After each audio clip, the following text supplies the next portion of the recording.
este video vamos a ver propiedades volumétricas de compuestos puros. Como ejemplo, vamos a ver un sistema tipo cilindro-pistón, el cual contiene un líquido en su interior, por ejemplo agua, y le agregamos calor, ¿sí?, mientras mantenemos la presión constante y vamos midiendo el cambio de volumen y temperatura que ocurre dentro del sistema. Entonces, en un diagrama, ¿sí?, de temperatura respecto del volumen del sistema, agregamos el punto, ¿sí?, al cual medimos la temperatura inicial y el volumen. Y empezamos a adicionar calor. Entonces,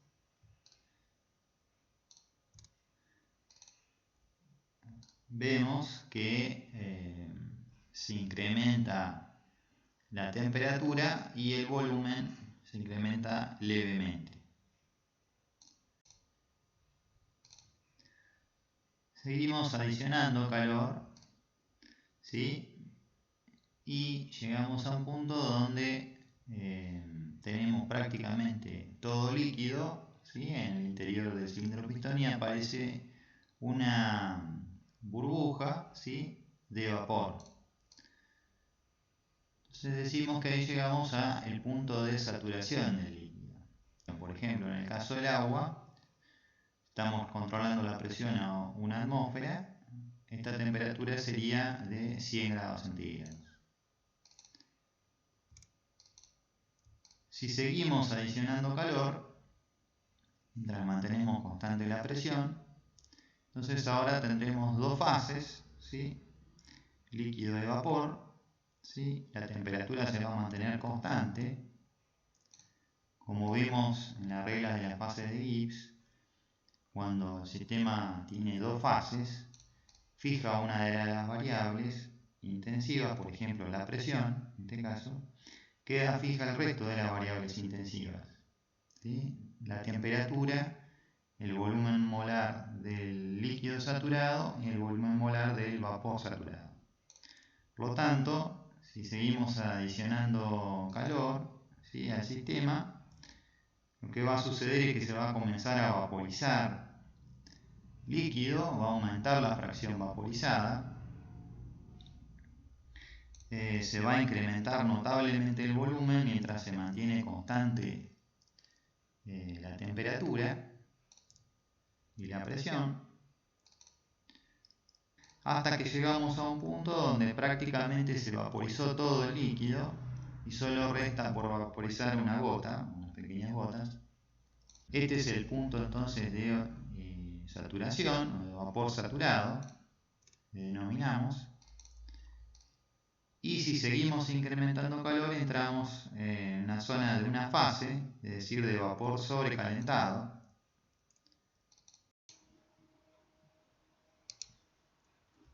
En esta región, entonces, si seguimos añadiendo calor,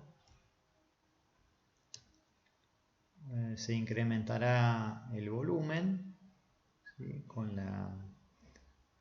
conjuntamente con la temperatura en forma lineal, mientras mantenemos constante la presión.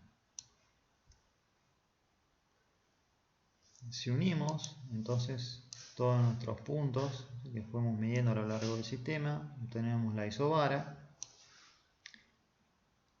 El punto donde aparece la primera burbuja se denomina entonces de volumen de líquido saturado.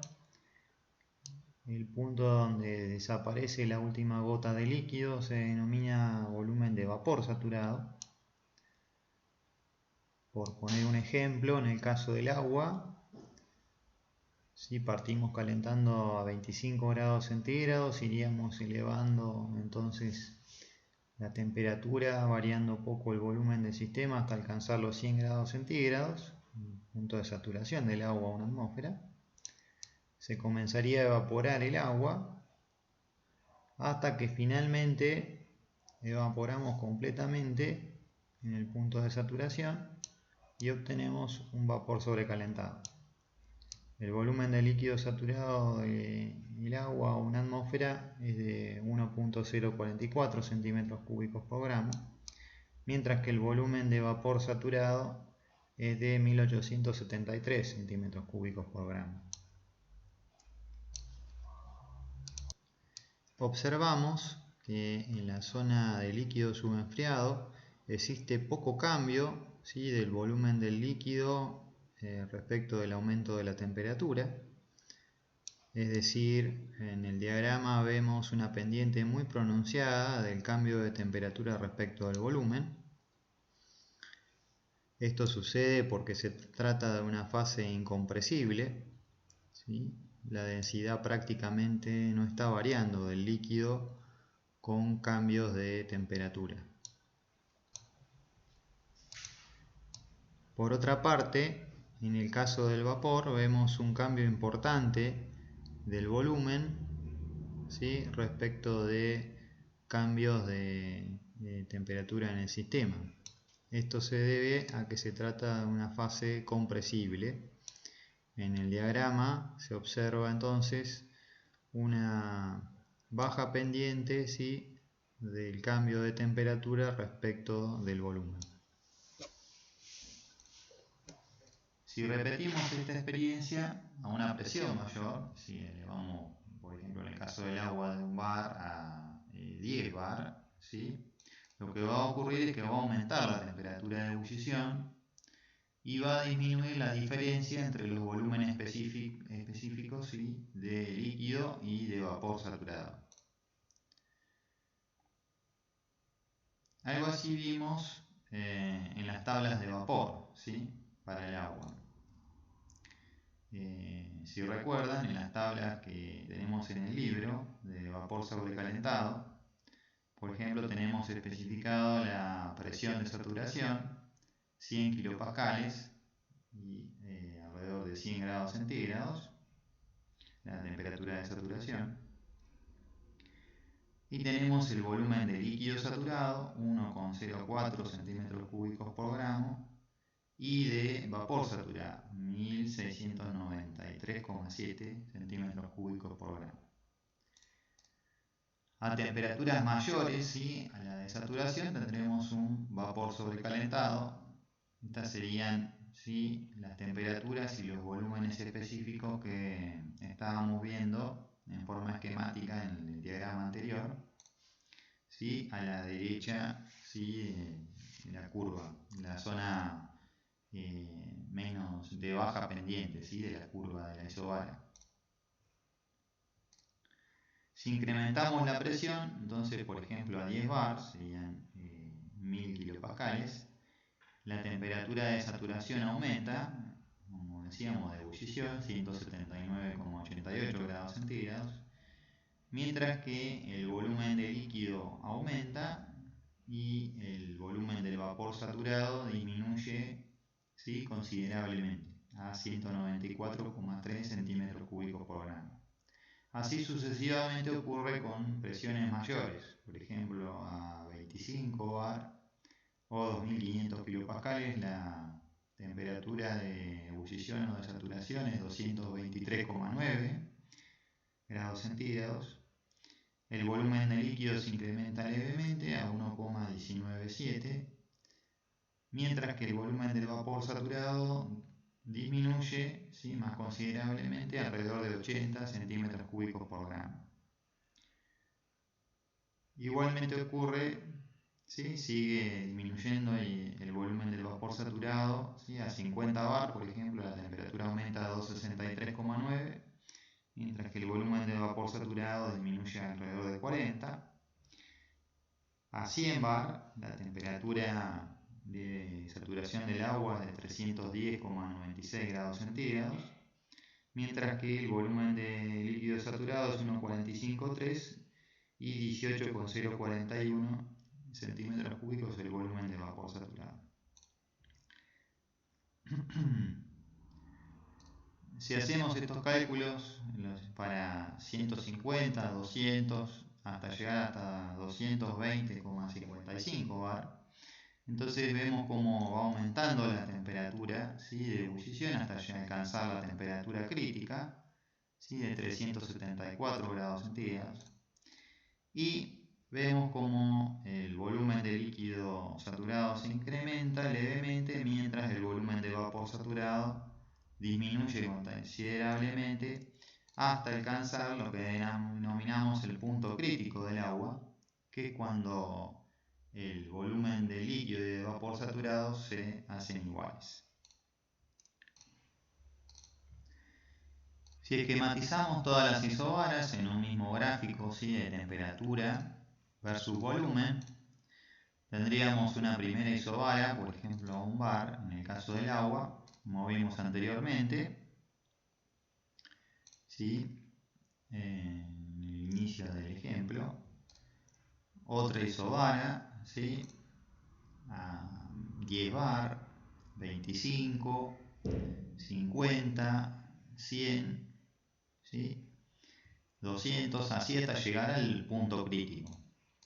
Uniendo los volúmenes, ¿sí? De líquido y vapor saturado, entonces se obtiene una curva campana que delimita la zona bifásica o de coexistencia de las fases líquida y vapor. O sea, dentro de la campana siempre vamos a tener dos fases. Y a una presión o temperatura preestablecida tendremos entonces, ¿sí? Fija el resto de las variables dentro de la curva campana. Las variables intensivas siempre estamos hablando. De nuevo, entonces, si fijamos, por ejemplo, la temperatura, entonces tendremos fija la presión de saturación, el volumen de vapor saturado y el volumen de líquido saturado, siempre que estemos dentro de la campana o en la zona de coexistencia de fases líquida-vapor. Entonces, la zona o la curva del lado derecho de la campana corresponde al vapor saturado y la curva del lado izquierdo corresponde al líquido saturado, ¿sí? Donde se une, ¿sí? El volumen de vapor saturado y se hace igual el volumen de líquido saturado, se denomina punto crítico, ¿sí? Cada sustancia, ¿sí? Tiene su punto crítico característico, ¿sí? En el caso del agua, como vimos, es 374 Kelvin y 220,8 bar.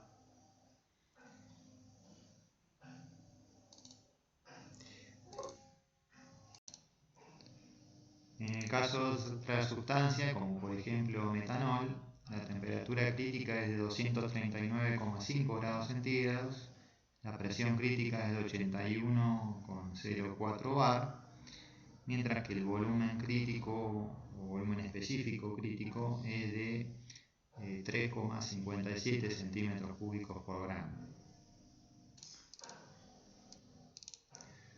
Podemos efectuar también una experiencia similar a la anterior, partiendo ahora de un vapor, o sea, sobrecalentado, al que le vamos aumentando la presión mientras quitamos calor, de manera que la temperatura no varíe. Entonces, en un diagrama, ¿sí? De presión respecto al volumen del sistema, tendríamos inicialmente, ¿sí? Un volumen, ¿sí? De vapor sobrecalentado, ¿sí? Por ejemplo agua, a una presión de 1 atmósfera.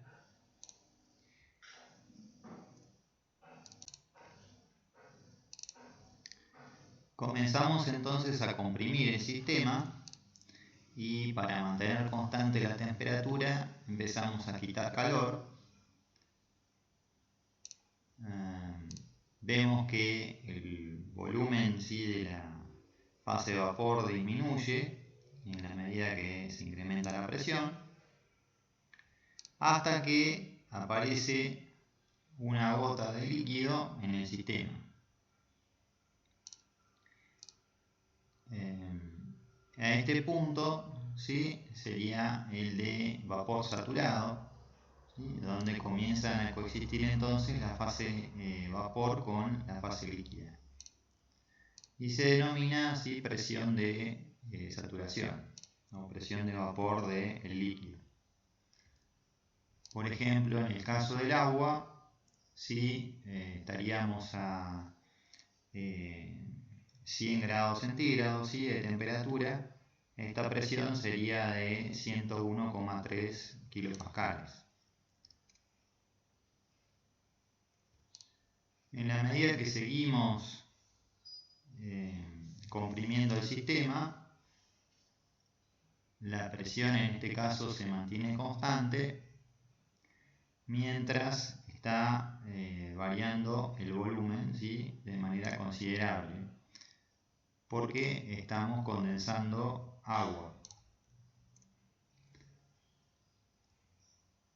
Seguimos incrementando, ¿sí?, disminuyendo, el volumen del sistema, condensa una mayor cantidad de agua, y así sucesivamente hasta que llegamos a un punto, ¿sí?, donde solo queda una burbuja, ¿sí?, de vapor, y toda el agua pasa a estar en estado líquido, condensa a estado líquido. Entonces decimos que este es el punto de líquido saturado o volumen de líquido saturado, y a partir de ese punto, cuando queremos seguir comprimiendo o disminuyendo el volumen del sistema, vemos que la presión sí se incrementa considerablemente en el sistema, porque el líquido, ¿sí?, como vimos, es incompresible. Entonces un pequeño cambio de volumen produce cambios muy significativos de presión en el sistema. Si unimos entonces todos los puntos, ¿sí?, de nuestra experiencia, obtenemos una curva, ¿sí?, la cual tiene una baja pendiente, ¿sí?, en la zona de vapor sobrecalentado, ¿sí? No hay pendiente, por supuesto, en la zona bifásica del líquido vapor, ¿sí? La presión se mantiene constante en la medida que vamos reduciendo el volumen del sistema, y luego se produce, ¿sí?, cuando alcanzamos la zona de líquido subenfriado, un cambio brusco de la presión, una pendiente empinada, ¿sí?, de la curva, para pequeños cambios de volumen del sistema.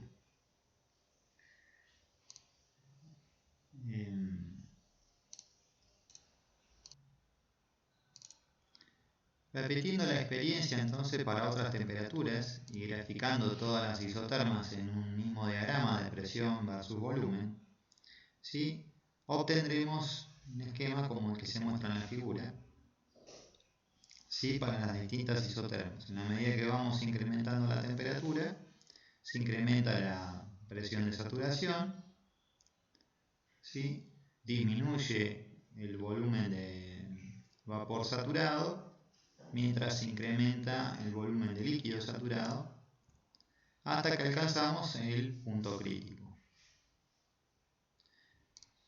Si unimos todos los volúmenes entonces de vapor saturado y los volúmenes de líquido saturado con una línea, obtenemos la campana, como la que se observa en la figura, de equilibrio líquido-vapor.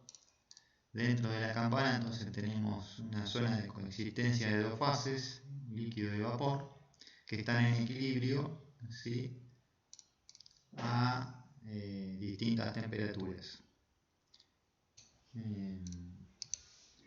Las propiedades volumétricas tienen muchas aplicaciones prácticas. Una de ellas, a modo de ejemplo, la que mostraremos a continuación.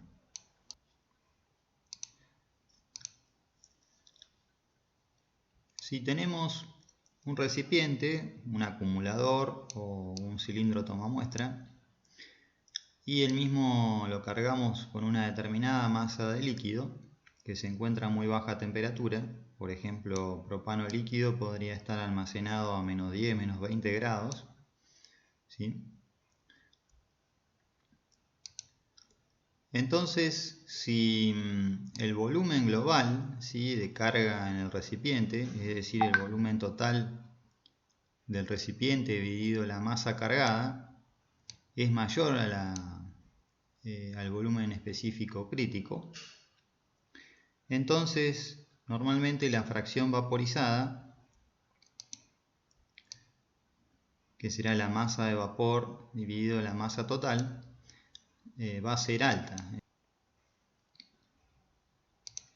Esto lo podemos ver calculando el cociente entre el volumen específico de carga menos el volumen específico del líquido saturado dividido el volumen específico del vapor saturado menos el volumen específico del líquido saturado. A medida que, por ejemplo, se va incrementando la temperatura por efecto de calor ambiente,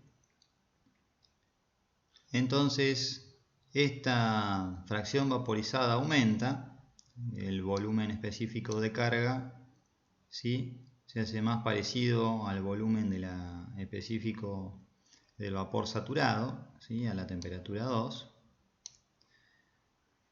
y como consecuencia la fracción vaporizada se incrementa.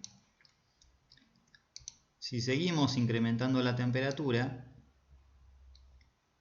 llegamos a un punto donde desaparece prácticamente el líquido dentro del recipiente y todo el vapor, toda la masa de sustancia dentro del cilindro toma muestra se vaporiza, ¿sí?, entonces llegando al punto de vapor saturado. La fracción vaporizada pasa a ser 1. El volumen específico de carga es igual al volumen de vapor saturado. Si la temperatura aumenta más, ¿no?, a un valor T4, entonces tendremos un vapor sobrecalentado, como vimos anteriormente, ¿sí?, y el recipiente podrá tolerar, ¿sí?, la presión final. Ahora bien, si este recipiente se carga con una cantidad de líquido dada tal que el volumen específico de carga es mayor al volumen específico del punto crítico, es decir, el volumen total del recipiente dividido la masa cargada al recipiente es mayor al volumen crítico, entonces lo que puede ocurrir es que la fracción vaporizada sea muy baja, es decir, el volumen específico de carga se asemeja al volumen específico del líquido saturado, en este caso, tornando la fracción vaporizada muy baja. En la medida que se eleva, ¿sí?, la temperatura del recipiente, esta fracción vaporizada disminuye hasta que finalmente alcanza, ¿sí?, el volumen específico de carga, el valor del volumen específico del líquido saturado, y toda la bamboleta o el cilindro toma muestra se llena, ¿sí?, de líquido. Al ocurrir este fenómeno, ¿sí?, un incremento posterior de temperatura producirá, ¿sí?, una catástrofe, porque bajo la temperatura T4, ¿sí?, la presión se va a incrementar notablemente, ya que los líquidos, como vimos, son incompresibles. Y esto produciría, ¿sí?, que el recipiente no soporte la presión operativa.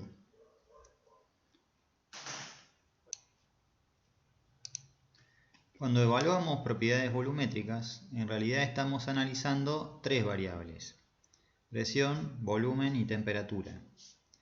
Por lo tanto, la relación entre ellas se puede graficar en un espacio tridimensional. En la figura, ¿sí?, se esquematiza entonces la presión respecto del volumen y la temperatura para una sustancia pura, cuál va a ser su variación. La región coloreada con verde, entonces es la región que vimos como región de equilibrio líquido-vapor, ¿sí? O bifásica. Y las líneas rojas responden a las isobaras que vimos, ¿sí? Serían de líneas de presión constante y se va variando la temperatura. Cuando estas líneas rojas que corresponden a distintas isobaras se grafican en un mismo plano, ¿sí? Obtenemos el diagrama estuvimos estudiando de temperatura respecto del volumen, ¿sí? Donde tenemos la región verde, que es la campana, la zona de equilibrio líquido-vapor, y las distintas isobaras, ¿sí? Que corresponden a la zona de líquido subenfriado, líquido-vapor y vapor sobrecalentado. El punto donde se tornan iguales el volumen de líquido y el volumen de vapor es el punto crítico, ¿sí? De la sustancia. De igual manera podemos estudiar isotermas en el plano tridimensional. En este caso, ¿sí? La temperatura es constante y vemos cómo varía la presión, ¿sí? Para distintas isotermas. Igualmente, cuando graficamos entonces estas isotermas en un plano de presión versus volumen, obtenemos el diagrama que habíamos estudiado, donde podemos observar la campana, ¿sí? En la zona bifásica y las distintas isotermas, ¿sí? La zona de vapor sobrecalentado, la zona de equilibrio líquido-vapor y la zona de líquido subenfriado, ¿sí? Donde el líquido se torna incompresible y pequeñas reducciones de volumen producen grandes cambios, ¿sí? En la presión operativa.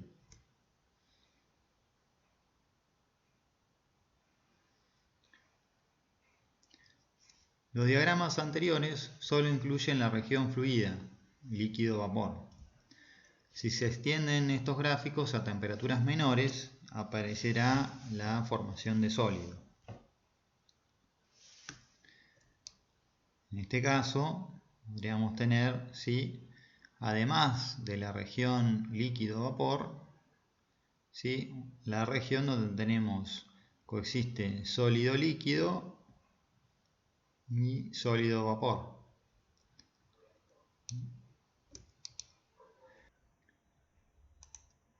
Entonces, si analizamos la isobara del punto triple, tendríamos un volumen, ¿sí? Para volar para el sólido, para el líquido y para el vapor.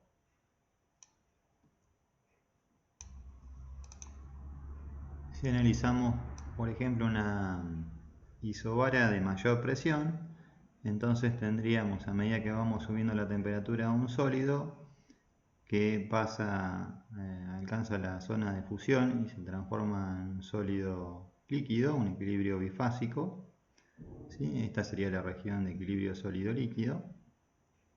A medida que seguimos aumentando la temperatura, desaparece la fase sólida, tenemos una fase líquida, y a medida que seguimos incrementando la temperatura a presión constante, como vimos anteriormente, alcanzamos la zona de equilibrio líquido-vapor, ¿sí? Se comienza a vaporizar el líquido hasta que se transforma completamente en vapor saturado, y si seguimos incrementando la temperatura obtenemos un vapor sobrecalentado. Como dijimos antes, esta es la zona entonces de equilibrio líquido-vapor, ¿sí? Este sería el punto crítico, el lugar donde se hacen igual el volumen molar o el volumen específico del vapor y del líquido. Este sería la isoterma crítica, ¿sí? La isoterma de la temperatura crítica.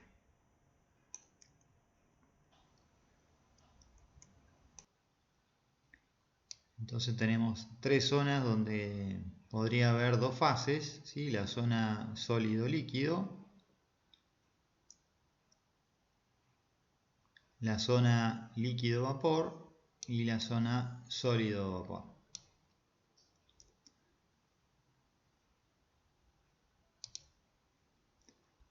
Hasta ahora hemos analizado siempre las proyecciones temperatura versus volumen o presión versus volumen del espacio de dos fases. También lo podemos hacer para la proyección presión-temperatura. Las superficies verdes del diagrama, ¿sí?, corresponden a las áreas de coexistencia de dos fases. Estas áreas se transforman en curvas cuando las graficamos o las proyectamos en el plano presión-temperatura, como se observa en la figura. Entonces tenemos la curva de sólido-vapor, la curva de sólido-líquido y la curva de líquido-vapor. El punto triple, ¿sí?, donde se unen las tres curvas, la curva de sólido-vapor, la curva de fusión y la curva de presión de vapor de agua. En esta proyección entonces perdemos, ¿sí?, de vista el comportamiento volumétrico de una sustancia.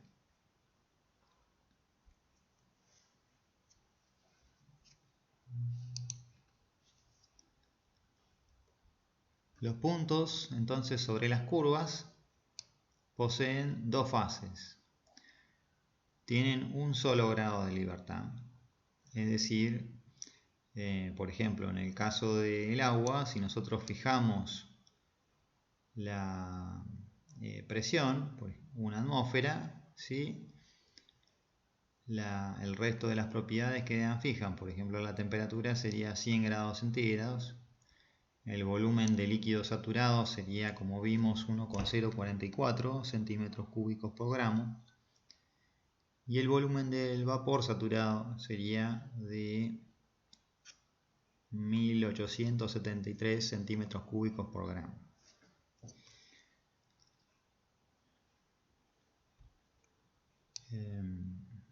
Como vimos por la regla de las fases de Gibbs, ¿sí?, cuando tenemos dos fases, ¿sí?, solo con fijar una de las variables intensivas, la presión o la temperatura, queda fija el resto de las variables. En cambio, cuando tenemos una fase, en el caso de una sustancia, tendremos que fijar dos variables intensivas, por ejemplo la presión y la temperatura, o la temperatura y el volumen específico, ¿sí?, de la sustancia, para poder fijar todas las variables.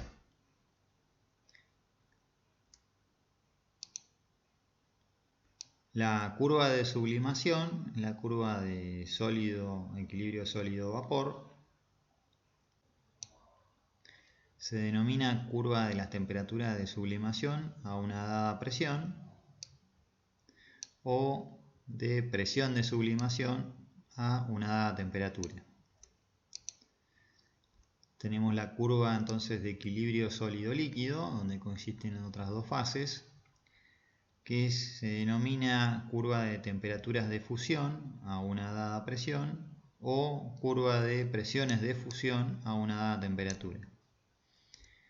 Y por último tenemos la curva de vaporización o de equilibrio líquido-vapor, que se denomina curva de temperaturas de ebullición a una dada presión operativa, o curva de presiones de vapor a una dada temperatura. La curva de vaporización en particular nos es de gran utilidad en termodinámica y en ingeniería, porque se utiliza para diseñar y estudiar la operación de muchos equipos, por ejemplo columnas de destilación, acumuladores, separadores flash, intercambiadores de calor.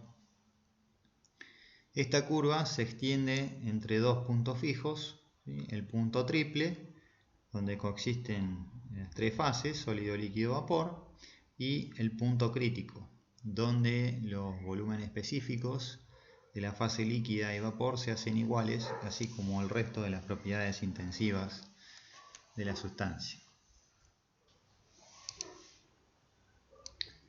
La región ubicada por encima de la temperatura crítica y de la presión crítica se denomina región supercrítica.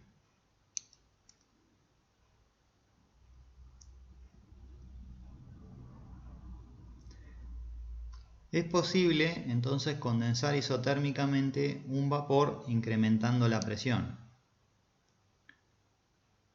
¿Sí? Si este vapor está a una temperatura menor que la temperatura crítica.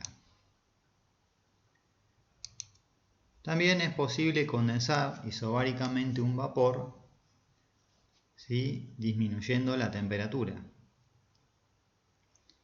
Es decir, estamos a presión constante, disminuimos, ¿sí?, la temperatura, logramos condensar, ¿sí?, el vapor y que aparezca una fase líquida. Si estamos siempre a una presión menor que la presión crítica.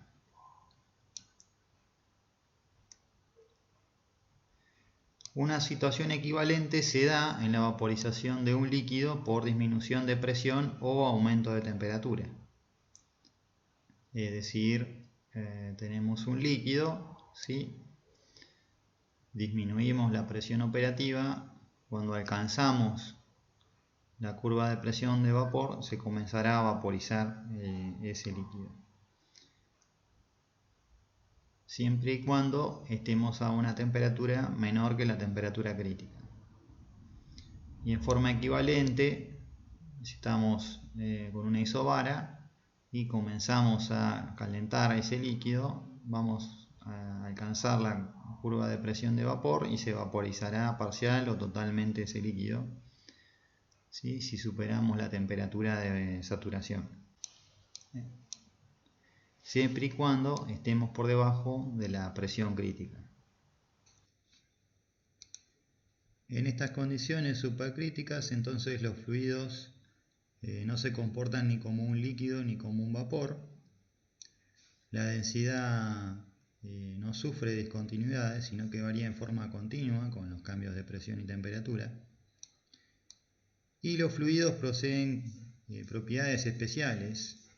Por ejemplo, la viscosidad es característica de un vapor, mientras la densidad por la alta presión es similar a la de un líquido, razón por la cual se la suele utilizar a los fluidos como dióxido de carbono en estas condiciones de alta presión y temperatura para realizar procesos de extracción o en medios de reacción para acelerar la velocidad de la reacción. Bien, y así llegamos al final de este video. En el próximo veremos los modelos de comportamiento de propiedades volumétricas de la materia.